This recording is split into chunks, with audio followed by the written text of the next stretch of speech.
Dear students, myself Dr. Suman Sharma once again welcome in the today's class of NMR. In the last lecture we have discussed the chemical shift.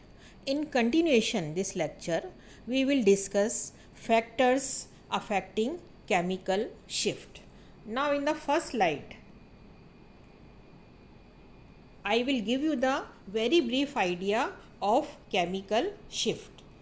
Number of signal in NMR spectrum tell us the number of set of protons in a molecule.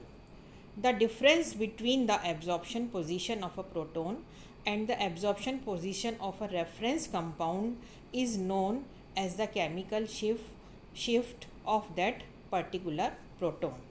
The position of signal in the spectrum help us to know the nature of proton. Examples aromatic, aliphatic or adjacent to electron withdrawing group और electron donating group etcetera. ये हम लोग पिछले lecture में पढ़ चुके हैं. Now come to the next slide. अब इस स्लाइड के अंदर हम ये बताते हैं कि कौन कौन से फैक्टर्स जो हैं वो केमिकल शिफ्ट को अफेक्ट करते हैं, कि केमिकल शिफ्ट को कौन कौन से कारक प्रभावित करते हैं. अब फर्स्ट जो है factor that is electron negativity और इंडक्टिव इफ़ेक्ट, विद्युत ऋणता और प्रेरणिक प्रभाव. सेकंड जो फैक्टर है that is an isotropic effect और space effect, magnetic an isotropic effect, चुंबकीय विषम दैशिकता प्रभाव. थर्ड जो फैक्टर है that is van der Waals deshielding, van der Waals विपरिरक्षण. और फोर्थ जो फैक्टर है that is hydrogen bonding, hydrogen बंधन. और एक और फैक्टर है जो कि इसको इफ़ेक्ट करता है केमिकल शिफ्ट को, दैट इज़ टेम्परेचर. टेम्परेचर का भी जो है वो केमिकल शिफ्ट पर इफ़ेक्ट पड़ता है. ये मैं इस स्लाइड के अंदर आपको बता रही हूँ. Now come to the next slide. अब इलेक्ट्रोनेगेटिविटी और इंडक्टिव इफेक्ट जो है वो केमिकल शिफ्ट को कैसे प्रभावित करता है, ये स्लाइड के अंदर मैंने एग्जाम्पल देकर आपको बता रखा है. एग्जाम्पल यहाँ पर हमने लिया है मिथाइल क्लोराइड. तो कार्बन और जो क्लोरीन है दोनों की इलेक्ट्रोनेगेटिविटी के अंदर डिफरेंस है. Chlorine is much more electronegative than carbon. This slide shows chlorine de-shielded the proton, that is it take valence electron density away from carbon, which in turn takes more density from hydrogen de-shielding the protons. यहाँ पर मैंने एक new NMR का आपको chart दे रखा है. इस chart से हम क्या बता रहे हैं कि deshielded proton appears at down field. यहाँ पर जो डीशील्डेड प्रोटोन्स हैं वो NMR के अंदर डाउन फील्ड शिफ्ट शो करेंगे और highly shielded protons appear eight up field. जो हाई शील्डेड प्रोटॉन्स हैं वो आपका अप फील्ड शो करेंगे.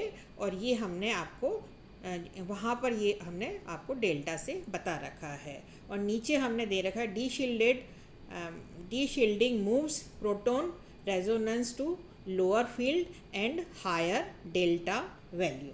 तो ये अपन ने यहाँ पर मिथाइल क्लोराइड का एग्जाम्पल देकर इसको समझाया है. अब इसी चीज़ को हम आगे भी डिस्कस करते हैं कि जो आपका इंडक्टिव इफ़ेक्ट है उसका क्या प्रभाव पड़ता है. फर्स्ट चीज़ है आपकी the proton is said to be deshielded if it's attached with an electronegative atom और group greater the electron negativity of atom, greater is the de-shielding caused to proton. If the de-shielding is more, then delta value also more. First concept तो इसका electronegativity का ये है. Second क्या है आपका electron negative atom like halogen, oxygen and nitrogen de-shield the protons. ठीक है. थर्ड जो है that is therefore the absorption occurs downfield and last जो है इसके अंदर यदि हम इलेक्ट्रोनेगेटिविटी की बात करते हैं तो क्या है, the deshielding is directly proportional to the halogens, oxygen और नाइट्रोजन। अंडरस्टूड। अब यहाँ पर जो है हम इंडक्टिव इफेक्ट की जब बात करते हैं तो इंडक्टिव इफेक्ट दो प्रकार का होता है, जैसा कि आप पहले भी पढ़ चुके हैं, प्लस आई इफेक्ट और माइनस आई इफेक्ट। तो प्लस आई इफेक्ट का मतलब क्या है, an electron withdrawing group is able to reduce electron density around the proton and deshields the proton. और माइनस आई इफेक्ट क्या है आपका, an electron releasing group increases the electron density around the proton and give rise to its shielding. Right, now come to the next slide. इस slide के अंदर हमने ये बताया है कि जो केमिकल शिफ्ट है उसमें यदि हम कोई भी इलेक्ट्रोनेगेटिव एटम लेते हैं तो उसका क्या इफ़ेक्ट पड़ता है। यहाँ पर हमने लिया है CH3X। एक्स कोई भी आपका हेलोजन हो सकता है, फ्लोरीन, क्लोरीन, ब्रोमीन, आयोडीन और अदर जो एलिमेंट है दैट इज़ एक्स। ये मैंने इस टेबल के अंदर शो कर रखा है। यहाँ पर है आपका CH3F, CH3OH, CH3Cl, CH3Br, CH3I, CH4, CH3 whole 4Si। तो ये क्या शो कर रही है ये टेबल, इसके अंदर ये बताया गया है कि जो सबसे ज़्यादा इलेक्ट्रोनेगेटिव एटम से कार्बन जुड़ा हुआ है, फॉर एग्जांपल आपका फ्लोरोमीथेन, फर्स्ट जो एग्जांपल है दैट इज़ फ्लोरोमीथेन, जिसकी फ्लोरीन की इलेक्ट्रोनेगेटिविटी सबसे ज़्यादा है। तो उसकी जो केमिकल शिफ्ट होगी वो क्या है, मोस्ट डीशील्डेड होगी और उसकी जो वैल्यू है दैट इज़ 4.26, जैसा कि इस स्लाइड के अंदर बताया गया है। Then come to the CH3OH, methanol. Methanol के अंदर क्या है आपका, ऑक्सीजन है इलेक्ट्रोनेगेटिव एटम, और ऑक्सीजन क्या है, उसकी इलेक्ट्रोनेगेटिविटी फ्लोरीन से कम है। तो ये क्या है, इसमें भी डीशील्डिंग तो होगा लेकिन जो फर्स्ट आपका जो फ्लोरोमीथेन है उससे वो कम डीशील्डेड होगा और उसकी जो केमिकल शिफ्ट वैल्यू होगी दैट इज़ 3.40 डेल्टा होगी। Now come to the third example that is CH3Cl। CH3Cl means आपका क्लोरोमीथेन। ठीक है, क्लोरोमीथेन के अंदर क्या है कि इसके अंदर आपका जो है क्लोरीन है दैट इज़ इलेक्ट्रोनेगेटिव एटम है और यहाँ पर जो इसकी केमिकल शिफ्ट है दैट इज़ 3.05। तो ये जो है वो CH3OH से और कम डीशील्डेड होगा। इस तरह से मैंने इसके अंदर ये वेरिएशन आपको बता रखा है अलग अलग एग्जाम्पल दे करके।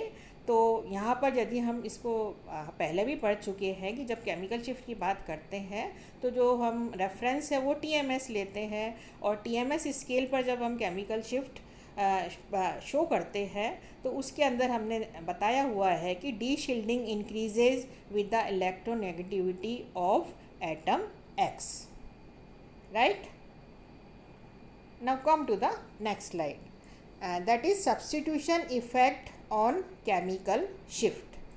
इससे हमको क्या पता पड़ता है कि यदि ये हमने आपको एग्जाम्पल दे रखे हैं क्यूमुलेटिव इफ़ेक्ट, ये हमने बताया हुआ है। इसके अंदर 3 एग्जाम्पल ले रखे हैं हमने, CHCl3, CH2Cl2 एंड CH3Cl। तो यहाँ पर हम क्या देख रहे हैं कि फर्स्ट आपका क्लोरोफॉर्म है जिसके अंदर 3 आपके क्लोरीन है। सेकंड जो है वो क्या है आपका CH2Cl2 जिसके अंदर आपके 2 क्लोरीन एटम है और थर्ड क्या है आपका क्लोरोमीथेन जिसके अंदर 1 क्लोरीन है। तो तीनों एग्जाम्पल्स के अंदर 1, 2 और 3 क्लोरीन है। तो यहाँ पर जो है हमको इंडक्टिव इफेक्ट का क्या प्रभाव पड़ेगा ये हम आपको बताना चाहते हैं।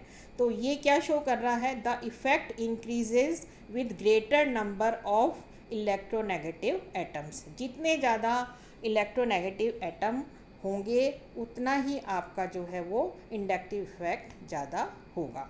और नीचे जो मैंने बता रखी हैं एग्जाम्पल आपको वो है आपका CH2Br, CH2CH2Br, CH2CH2CH2Br। ये इसमें आप हम क्या देख रहे हैं कि यहाँ पर हेलोजन तो अपना एक ही है, वो यहाँ पर ब्रोमीन है और ये जो कार्बन की जो चेन है वो लंबी है कहने का मतलब फर्स्ट जो है वो आपका कोई भी सब्स्टिट्यूटेड जो है वो ब्रोमो कंपाउंड है जो कि डायरेक्टली कार्बन से एक कार्बन से जुड़ा हुआ है। दूसरी जो एग्जांपल है उसके अंदर जो आपका ब्रोमीन है वो 2 कार्बनों से जुड़ा हुआ है, और तीसरा जो एग्जांपल है उसके अंदर आपकी 3 कार्बन वाली चेन है जिससे कि ब्रोमीन जुड़ा हुआ है। तो ये क्या शो कर रहा है कि the effect decreases with increasing distance from the electronegative atom. यहाँ पर जो आपका थर्ड एग्जाम्पल है इसके अंदर जितनी जो है वो कार्बन से हेलोजन की दूरी अधिक होती जाएगी तो वहाँ पर जो इंडक्टिव इफेक्ट है वो कम होता जाएगा, और आपका जो इलेक्ट्रोनेगेटिविटी है वो इसका कॉज है।